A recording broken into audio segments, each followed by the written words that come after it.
Welcome to the Southern Report. Thank you so much for joining me. It's an absolute delight, privilege to have your company. I'm ramping up interviews again, having been on a trip. There'll be more about that and the weeks that will unfold. So if you could kindly subscribe, follow me, I would be very grateful. What's incredible about doing this is you get to sit down with amazing people, and I'm privileged now to sit down with someone who has been writing, shouting about things for a long time, and in regard to technocracy, in regard to the Trilateral Commission, transhumanism, and many other subjects.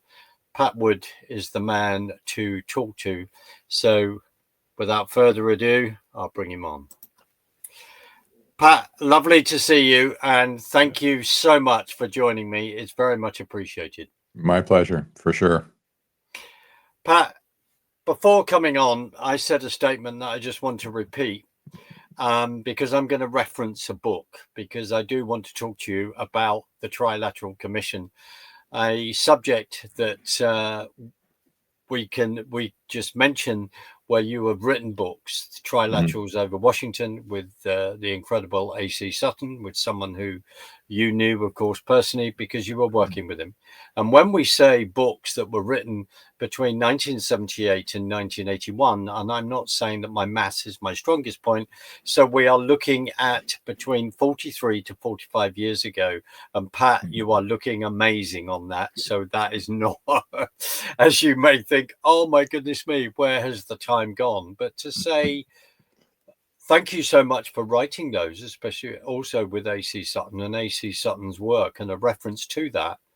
And it's incredible now how we are having to revisit this important subject. And you are the man, I think, totally in demand on this and others. Pat, before I get to this article, because I want to reference it, because it actually referenced you and an article that was written in February 2020. Could you briefly outline the Trilateral Commission, Pat? And the reason why I want to talk to you about this is because the Prime Minister of the UK, Keir Starmer, was a member, and we will come on to that. So if you could give us a brief outline, or as long as you want, I'll be very grateful. No, I understand. In the first place, the Trilateral Commission was formed in 1973 by Zbigniew Brzezinski, that's an important name, and David Rockefeller. Rockefeller, you might remember, was the money guy. He was chairman of Chase Manhattan Bank. Is the heir of the oil magnate, everything oil. And he had a problem, for sure, that he was addressing at that time, because he saw the end of money at some point. The money system would have to be replaced with something. But I'm certain at this point, he understood if he could just get his hands on the resources themselves, like the land and everything that land produces, then it wouldn't matter what the current, what kind of monetary system sat on top of it, and he'd be in charge. Well, Brzezinski came along with this idea, warmed over from technocracy from the 1930s. He called it his technotronic era. This is what caught Rockefeller's eye in the first place, because Brzezinski had written this book called America's Role in the Technotronic Era, between two ages. And so Brzezinski was an academic at that time at Columbia University that has always been tight with the Rockefeller family over the years. But nevertheless, Brzezinski was there, a young political scientist. He wrote this book, and it didn't talk about technocracy, but I found later in the 2000s, well, he was talking about technocracy for sure when he wrote that book. That got Rockefeller interested, and he doubled down on it at that point. With their self-proclaimed new international economic order. That was all over their literature. And when I ran into Sutton, somewhere in, I think, the fall of '77, he filled in a lot of the blanks that I didn't see at that point. I was concerned about the Trilateral Commission. I didn't understand what was going on. I was just a dumb kid at that point. I just, and I knew there's something going on, but I couldn't put my finger on it. Well, Sutton was a skilled researcher at that point. He was just separated from Stanford University, by the way. He was a research fellow at the Hoover Institution for War, Peace, and Revolution at Stanford.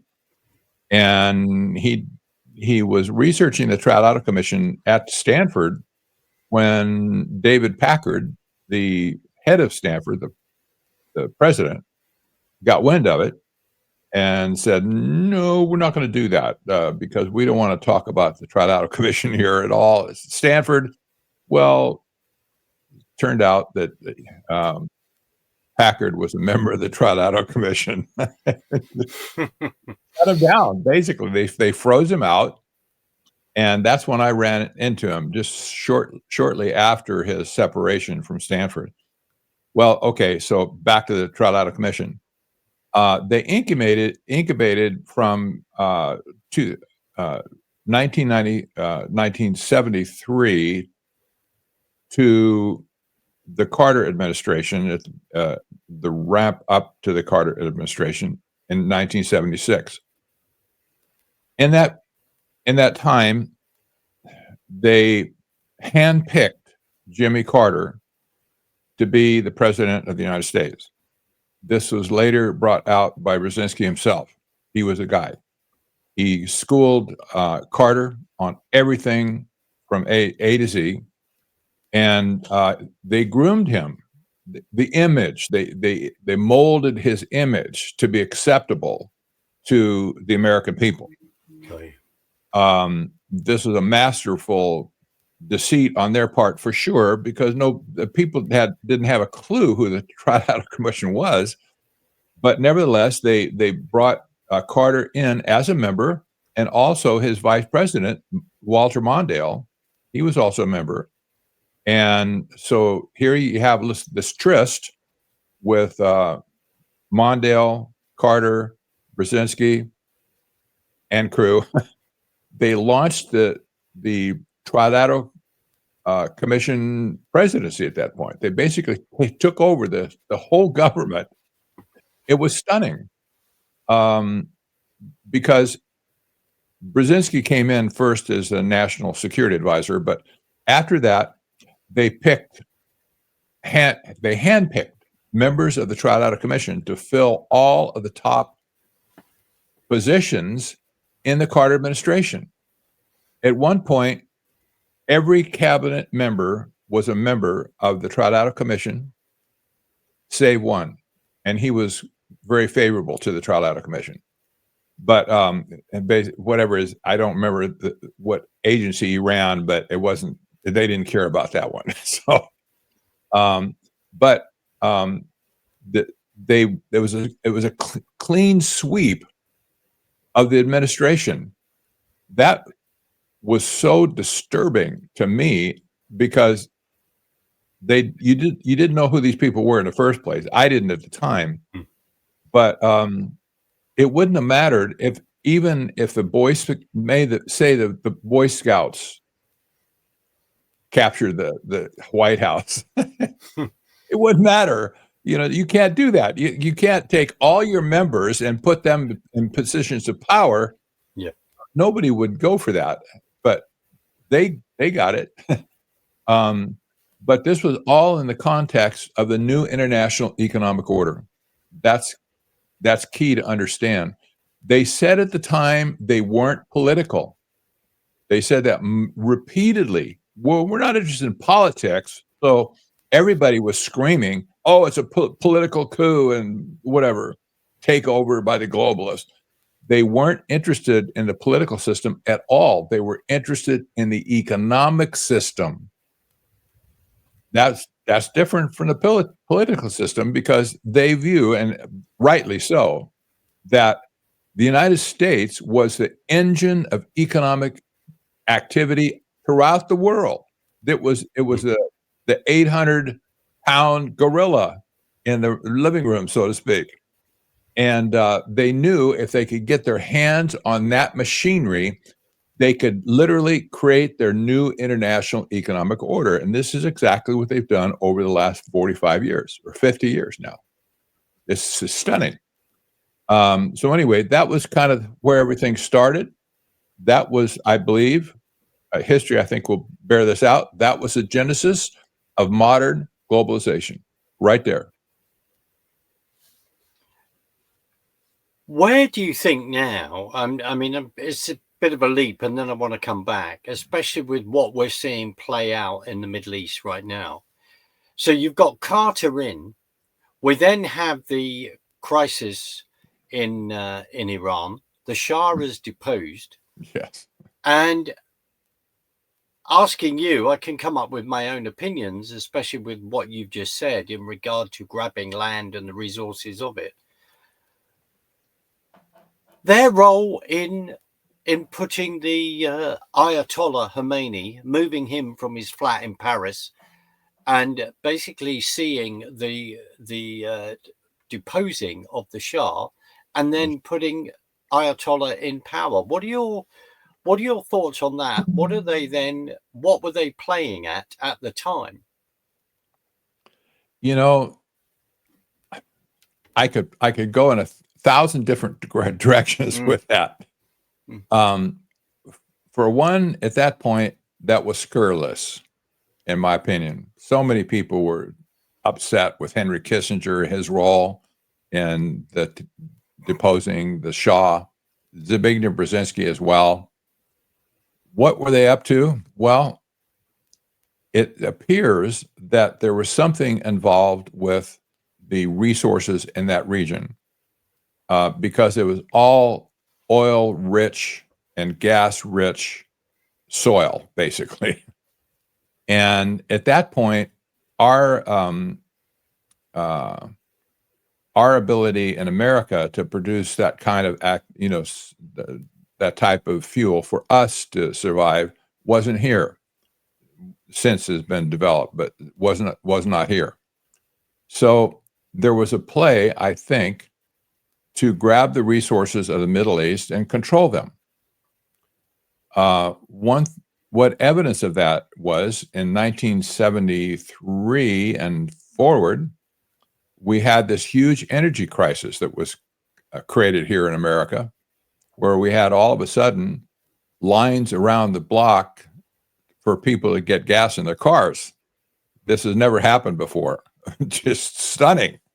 And everybody was screaming. Gas went from 25 cents a gallon up to, $1 plus. And that was a huge increase, by the way. And people were very upset over that. But that was hinged on this policy that was being executed in Iran at that point, or Persia. We probably should call it Persia, not Iran per se. But there's so many twists and turns. For instance, we see Brzezinski showing up in Afghanistan to basically create Al Qaeda to fight the other factions and the Russians as well in Afghanistan, and that turned out to be not just a bloodbath, but also buried in history that his role in that whole debacle in the first place. What was that all about? Well, we see the manipulation of these people to control the energy coming out of that area. And at this point, most of that stuff is somehow controlled by Western interest. Even today, we see it. So maybe that's not a very good explanation, but Don't worry, because I'll come back to that Yeah. in a second. Because what I forgot to ask you this: when you're referring to A.C. Sutton when he was at Stanford and Packard said no, are you talking about Packard and Hewlett Packard? Is that the Yes. same? Yes. That Yes. interesting. David Packard, the president of Stanford University. Right. Yeah. Because the other thing is that we would encourage everyone right now, and I know you have done this, and especially with our mutual friend Carl Tigrid as well, is to look at the history of American universities, Harvard, Columbia, Pennsylvania as well, being a few, and especially with what has unfolded over the last 2 years and the demonstrations going on there, the pro Hamas demonstrations, as I'll call them. But it's going back to the history of that and understanding during the 20s, during the 30s, during the 40s, the mindset that was at that time. Because you then refer to that whole thing of technocracy and then dropping that technocracy, but we now see that technocracy on full speed. And I want to bring up this this article. Excuse me, I just put my glasses on and find that, because you are mentioned here, and this is where and the direction I want to go. Now, this article was written by a gentleman called Paul Naggs in February 2020, and he was investigating the present Prime Minister of the UK, Keir Starmer's membership of the Trilateral Commission. And I will send you this article, Pat, but you get a reference here, right? Because it says Trilaterals Over Washington, Volume 1 and 2, Wood and Sutton, 1978 to 1981, and Technocracy Rising, the Trojan horse of global transformation, right? Hence why you and I are having this discussion, because you are the man to speak to go to in this. Now, what is the problem that the Trilateral Commission has with democracy, inverted commas, and the sort of little people actually exercising their democratic vote? What's the problem that the Trilateral Commission has with that, Pat, in your words? Well, the problem with us is we love private property for one thing. Right. We understand that that's the foundation stone of all society around the world, and the people that do not have the ability to own property on planet Earth, you'll find somebody in authoritarian control over those people. So that's the first thing that they wanted to do, to take away property rights. We see this even before the Trilateral Commission was started.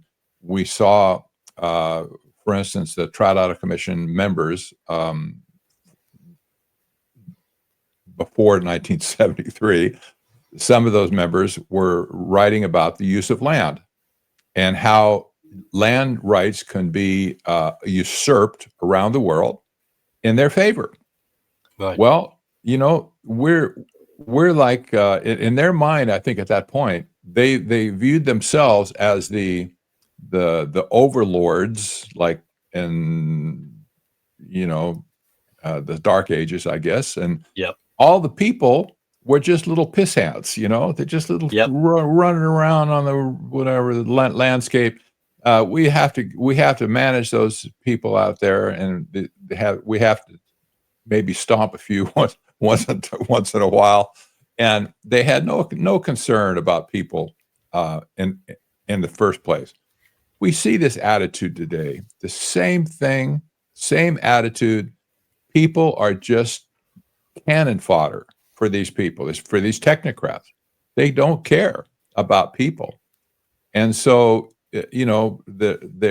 they're proposing now that I just had an article today on Technocracy News.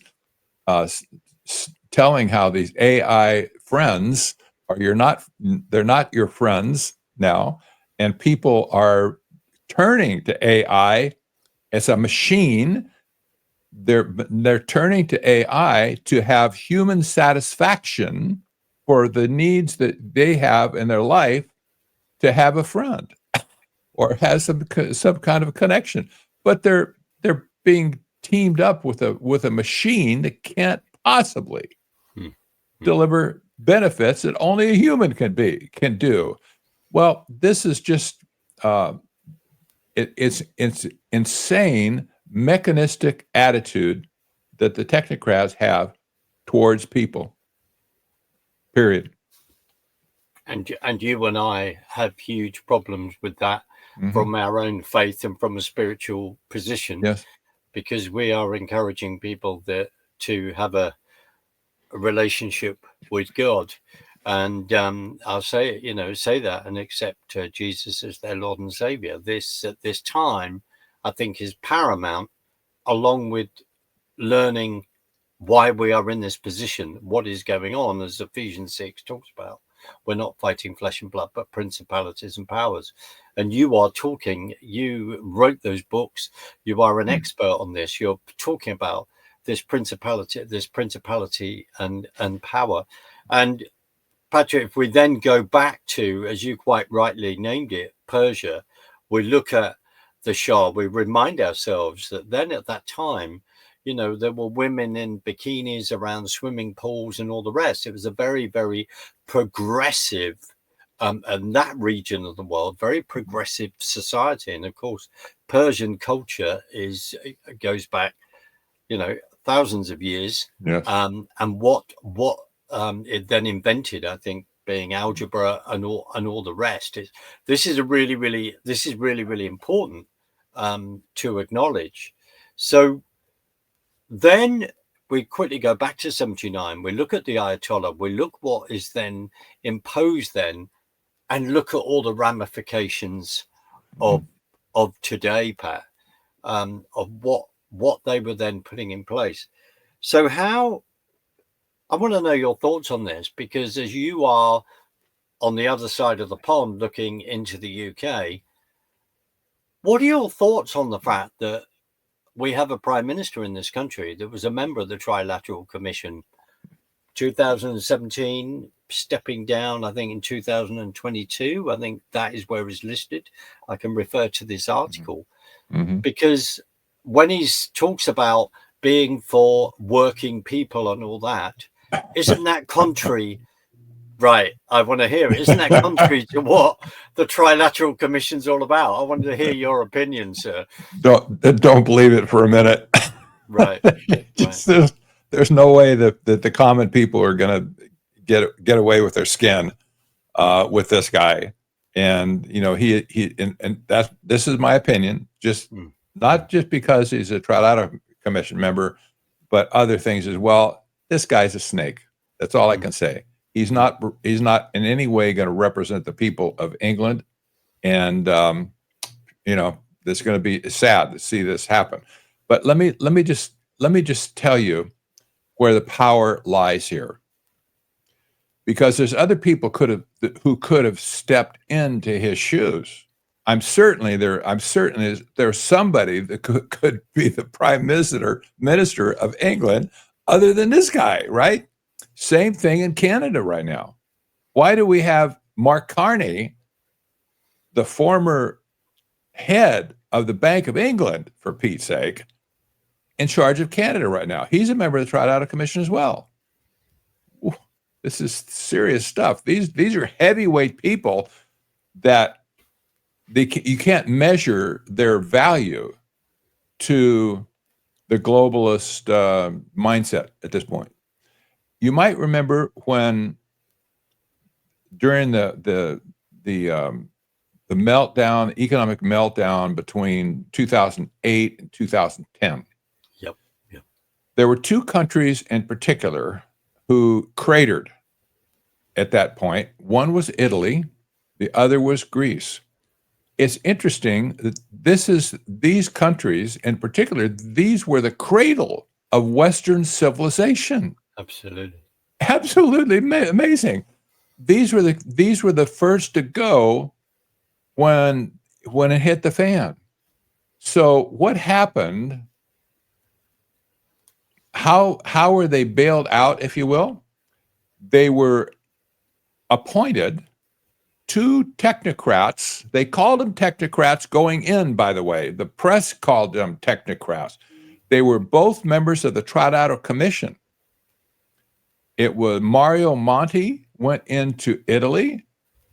Georgios Papademos, I think his name was, in Greece. Somehow the people accepted them. They weren't elected. They were just appointed.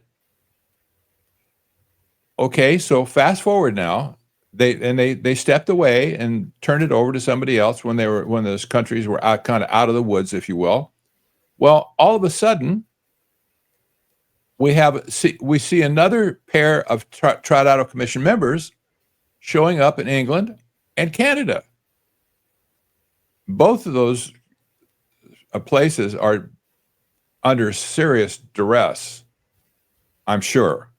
I'm not an expert on everything British, if you will, but I know there's a lot of trouble there, a lot of economic trouble, a lot of fragility in the economic system and the political system as well, where they need a savior to come in from a globalist point of view. And Canada apparently needs the same thing. Maybe because, I don't know for sure, but maybe because Trump wants to make Canada the 51st state to America. I don't know. That's just speculation for sure, but there's a reason for it for sure, because I think Canada, they were experiencing the same fragility that England was experiencing under Trudeau. Trudeau was he was a dumpster fire for the whole country. Absolutely. A complete progressive Victoria Freeland, his right-hand woman. She wrote the autobiography of George Soros, etc. And I'm not just saying this to we're ticking things. This is really important because I think people need to be reminded of this. And while you're talking about Canada, Pat, and bringing that up, of course, Carney was, yes, he was at the Bank of England. Before that, he was at the Bank of Canada. Before that, he's involved in, one of the big banks that come to me in a minute. And I then discovered just before the Canadian election, someone put this on social media, and that Carney's wife, who is British, who comes, I believe, from Oxfordshire, a wealthy pig farmer or whatever, is her aunt was Frances Fox Piven of Cloward and Piven. Ooh. Did you know that? I did not know that. Wow, I feel privileged to be able to inform you something of that, because I tell you what, I phoned up. Once I heard that, desperate to get hold of Carl, and he didn't know that either. And I said that to him, not because I'm scoring points, it's because his reaction was the same as mine and yours, which is, oh my goodness me, now this begins to make sense in regard to, family influences.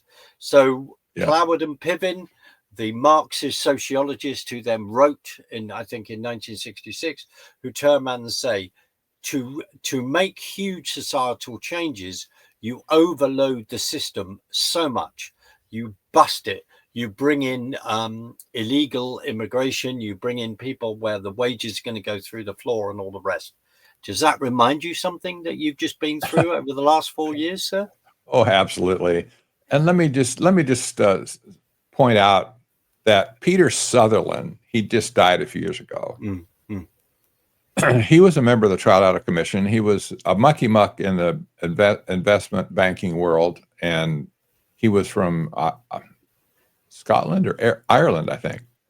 But nevertheless, he was a member of the Trilateral Commission, and he was a special envoy to the United Nations.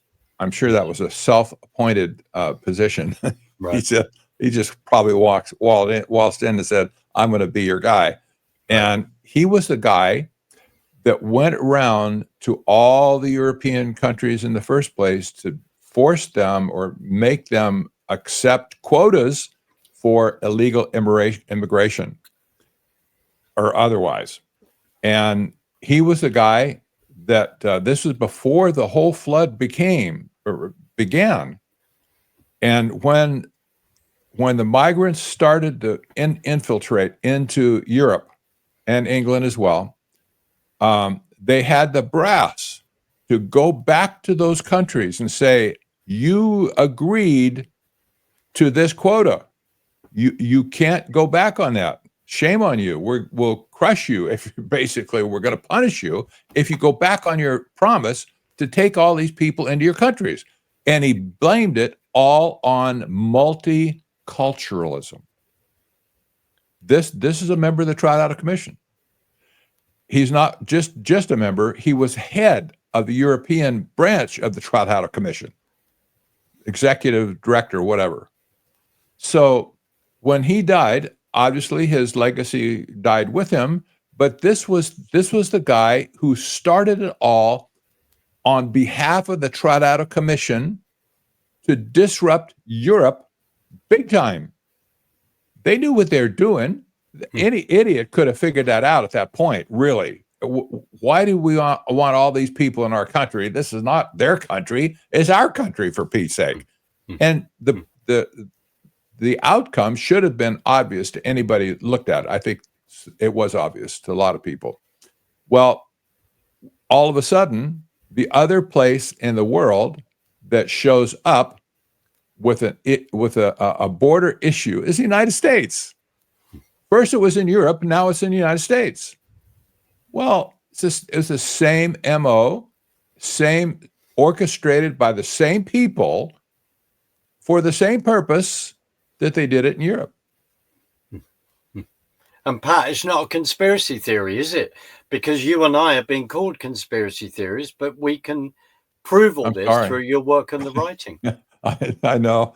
The conspiracy was on their part. Yes. They didn't tell us. They did not reveal their whole hand at the start with this thing. But now we can look back and see, oh, I see this hand, that card played, whatever, and it's obvious now what happened. They had a conspiracy, a master conspiracy to pull this over the eyes of all the world. And they've done a masterful job of that, I have to say. I don't like it, but they've done it. I hear you. We have to say, because this is what's gone on, and as you are aware of what's happening over the English Channel from France, and we're just seeing all these dinghies coming over. They're actually not dinghies. I'd say they're bigger boats that, and we might get 1,200 migrants in a day, which has just happened in the last few days. Since recording this, we've got 70,000 plus of these sort of young men of a fighting age in hotels up and down this country, 70,000 plus and growing. So if we think Cloward and Piven, this is a way to bust the system. Yeah. This is what we can't afford this. It's obvious what's going on. Yes. Then it's interesting when you're talking about the border in America, because Clinton started building a border. Obama turned around and said any company employing illegal immigrants are going to be prosecuted. Why the bait and switch at that time, Pat? Why did people believe that? I don't know. You know, along the way, both have been pro-illegal immigration. Even as they said, "Oh, we don't like that. We don't want anybody coming to our country." Wink, wink. And they brought them in. This was like, I don't know what I could liken it to. How about 9/11? Right, I hear you. I hear you. And no, I hear you. What about like, and then GAFTA, when you're negotiating trade agreements, and then you're seeing more and more American jobs hop over the border into Mexico. Yes. You said something really important about Peter Sutherland, where he'd gone, and he's not a relative of mine. I'll just say that, unless something is obscure, a couple of 100 years ago. But where he's gone around asking countries to say, right, you're going to take these migrants in. So let's tick a few things off. Theresa May, as she left, it's as within her tenureship, if I've got that right, it's the Global Migration Compact, signing that. Also, when we talk about Carney laid down the issue, the problems that we are finding in regard to all the net zero, we'll call it nut zero stuff. Again, Theresa May signed that in, but Carney is totally and utterly behind that. And to back up totally what you've said, look at in the regard to the Canadian elections, and he's going, oh, Trump, the tariffs, we've got to sort this out. But all those tariffs were in negotiation and sorted out while he was electioneering. Yep. We then had Liz Truss for 45 days as prime minister, or 47 days as prime minister. They literally threw her out, and which is another subject. But history, as we're looking back, we see all this play, let alone, and I'm not defending Gaddafi, but let alone the bombing of Libya, and a man that had turned around and said, if you get rid of me, then you were going to have all this mass immigration from North Africa, etc. That is another huge subject. Yes.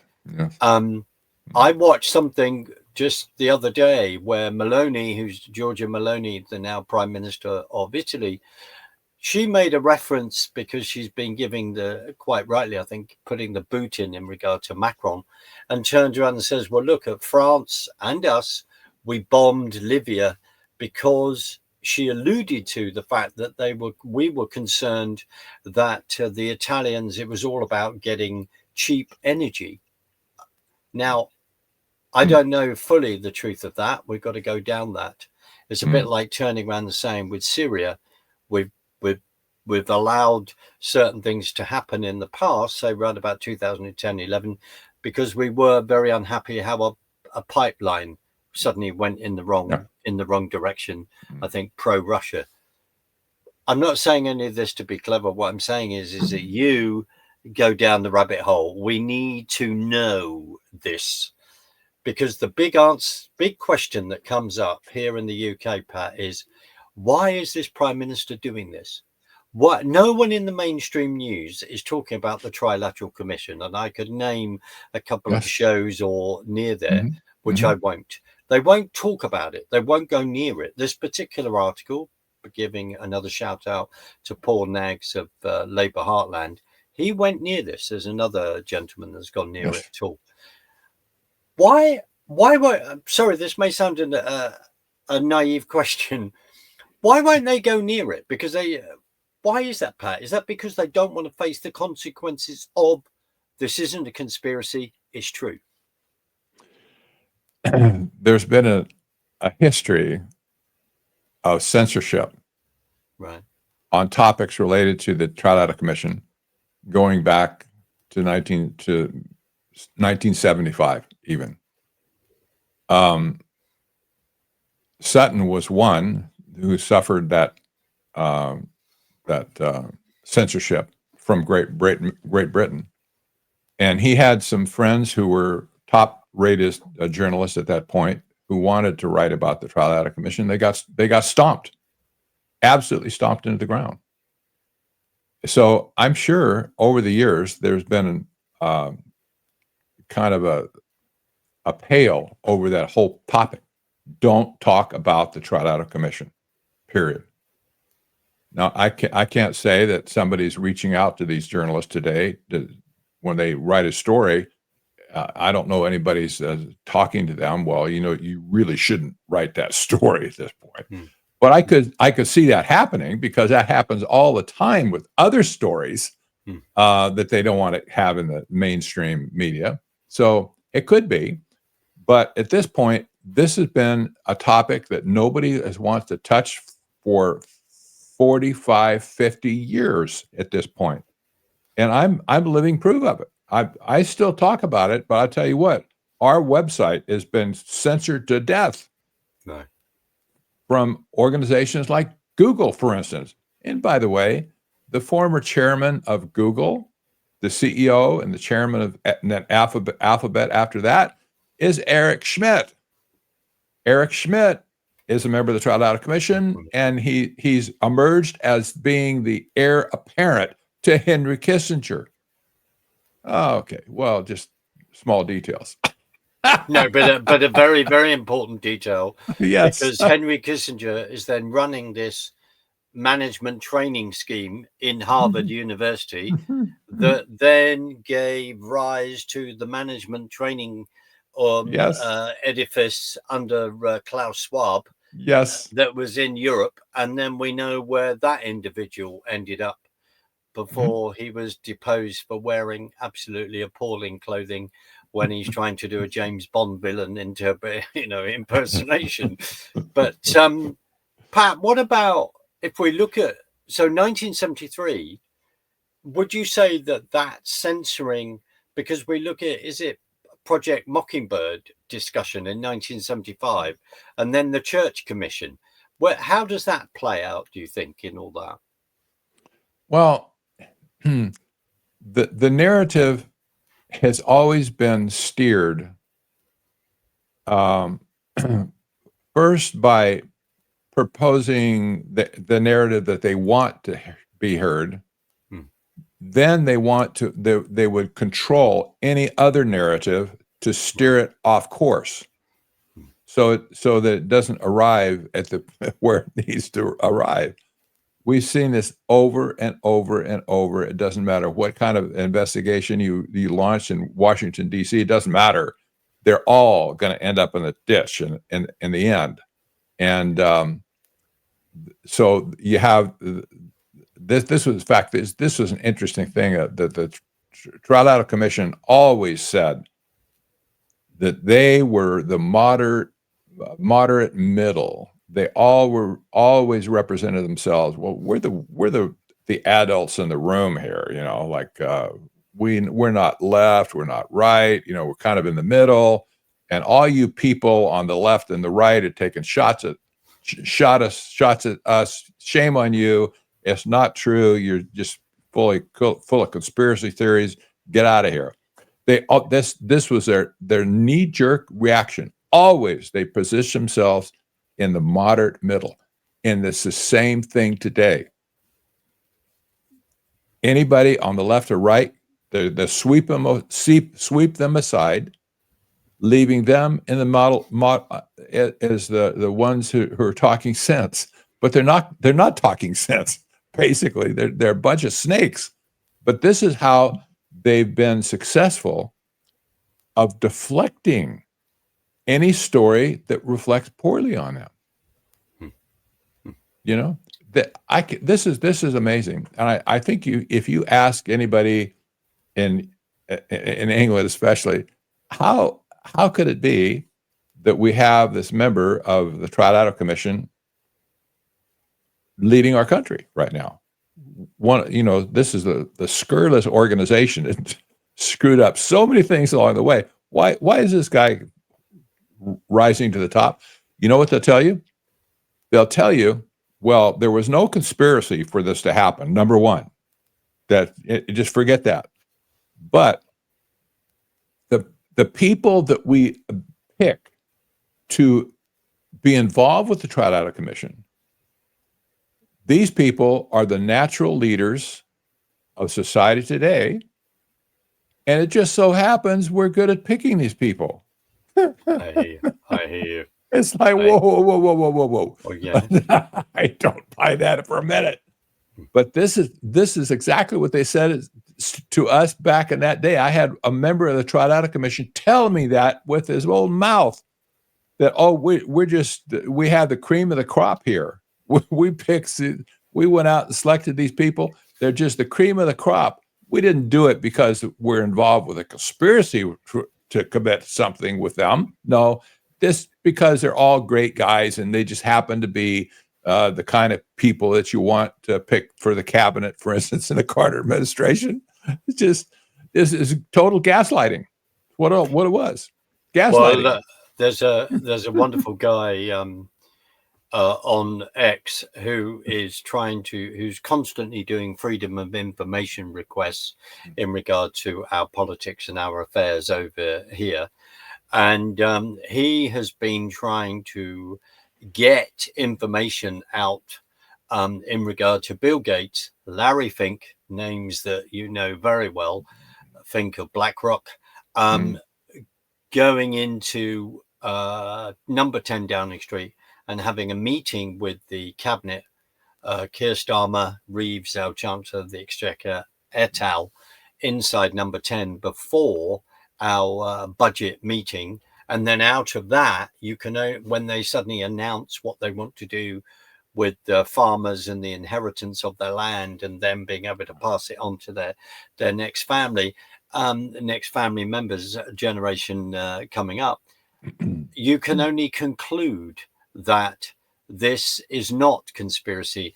They have gone and had a chat with a few people, and it's now time to sell off the UK to the highest bidder. Exactly. Yeah. You know, I have to emphasize from the start, this was all about a land grab. Right. From the get-go. And we can't minimize this. We see this in different ways around different countries, but it's the same thing.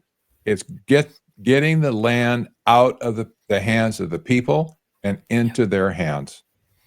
This has been the master plan from the get-go. This is what Agenda 21 was all about. That's what Agenda 2030 was all about. Is getting people off the land and taking away control over the land from ordinary people. And you see this in England. It's the same stuff. It's the same thing in America right now. It's a massive push to get people off the land. Everywhere you look, almost. Absolutely. We've got the same in so many different ways. And also, we have to mention the other name of the Fabian Society, founded in 1885. There is a total link here. Starmer, maybe he is a member still, but he was a member of it. And so was Tony Blair. It's huge. And the comment was made, I think, by when the Attlee government came into power when Attlee won and Churchill lost just after the war. And someone commented how many members of the Labour government, the Labour members of Parliament, were also members of the Fabian Society. All of these strands are all running side by side, Pat. Is that a fair comment? It is. Yeah, totally. Yeah. There have been competing strands along the way, for sure, for power. Because everybody, remember the band Tears for Fears? Yes. The song they had, the song titled "Everybody Wants to Rule the World." That's true. Everybody wants to rule the world. It doesn't matter who you are, even Mickey Mouse on the corner, I suppose. But there have been lots of people with movements in hand, like the Fabian Society, the fascists call them, the Marxist organizations around the world. So they wanted to have power. But now technocracy has emerged as the ultimate seeker of power, and they're sweeping everybody else aside at this point. And I think we'll see this as time goes on, where they sweep Marxists aside, the fascists aside, anybody, the communists especially aside, and as it rises up to be a scientific dictatorship, well, that'll be the end of humanity at that point, I think. Well, this is why we talked about this is the beast system at this point. We are seeing rising. This is not going to be in control of man at the end. the globalists have been very clear about this. For instance, Parag Khanna made this statement in one of his books. We're building this global system without a leader intentionally. We're building this global system without a leader. The system itself is what counts. Well, I read that. Is he thinking, is this going to be the system that the Antichrist takes over? Because he's a leader. He'd like to have a system like this. It's like, so, in any case, I see the ascendance of technocracy at this point, regardless of all these other things on the side. We see technocracy's the one that's going to be the ultimate control grid. That gentleman that you refer to there, where we're building the system but no one's in charge. Excuse my ignorance. Who is that, Pat? Well, Parag Khanna is a global scholar. He's in Singapore. Right. He's a professor at the U School for something international politics. I don't know whatever, but he's a mucky muck, and he's from Asia. He speaks all over the world to globalist organizations like the World Economic Forum and other big time organizations. And the world loves this guy because he's brilliant. He's, in fact, I look at him as kind of a young Zbigniew Brzezinski, honestly. Right. Maybe not quite that sharp yet, but he's going that way. He's this master strategist. And in fact, he wrote a book. I got to show you this book. Brilliant. Yeah. This may not show up on my green screen here. Right. I don't think you probably can't see this. Don't worry. I'll get the details of you. This is Technocracy in America. Right. That's the book. He says the rise of the info state. Right. And he's not American, but nevertheless, he's saying, well, America needs more technocracy. Okay. Wow. Thank you. Wow. Wow.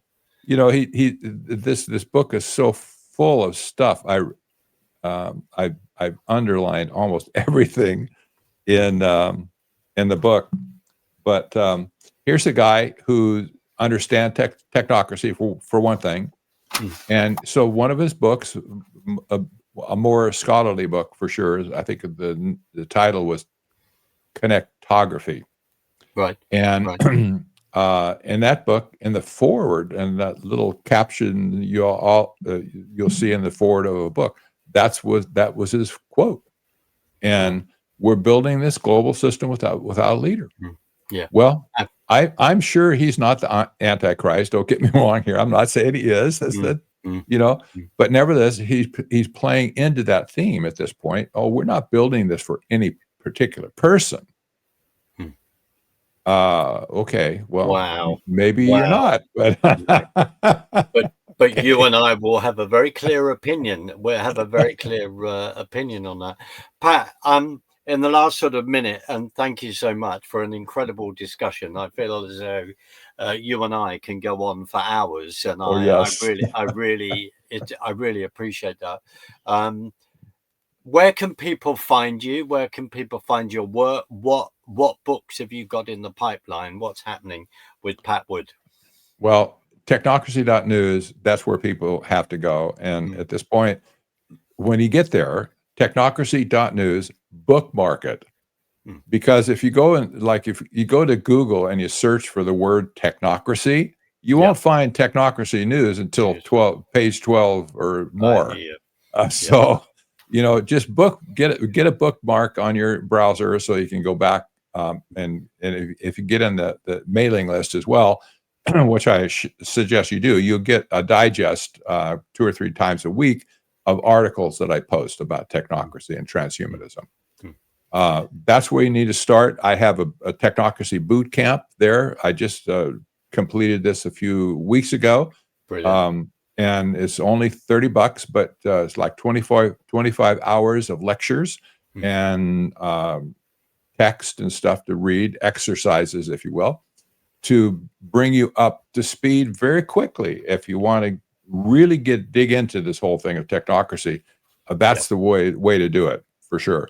But then there's my books as well. People can get any of my books worldwide at this point. Unfortunately, on Amazon. I hear you. Well, whatever. All the Amazon units around the world, Europe, Great Britain, Canada, Australia, etc., Africa, they all have their respective units where you can buy my books. And there's a Kindle version on all of them as well, for e-readers. And there's also the audiobook that's all over the place as well from Audible. So there's no excuse for not digesting this information. If you can read, if you can hear, you can, or however you want to consume your information, get the book. I like the book because now it's in your hands and it can't be censored. Absolutely. Absolutely. That's why we encourage people to buy books. And to encourage you, a very dear friend of mine was listening to one of your audio books on the way home from work at the end of last week, as you mentioned to me when I said I'm going to be sitting down with you. So to encourage you, Pat, I really hope we can do this again.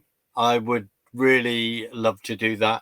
And thank you for your insights, because we are going to so need them, because we have to push back against the mainstream media. People are beginning to join the dots and say things that you have been going on about for a long time. Pat, right. I'm just going to play us out and just thank you for joining me. I'll say goodbye to you on the other side. I'm very, praise God, that we've had no technical issues. Amen. And we've been able to speak. Pat, thank you very much indeed for joining me. It's much appreciated. My pleasure. God bless. Take care.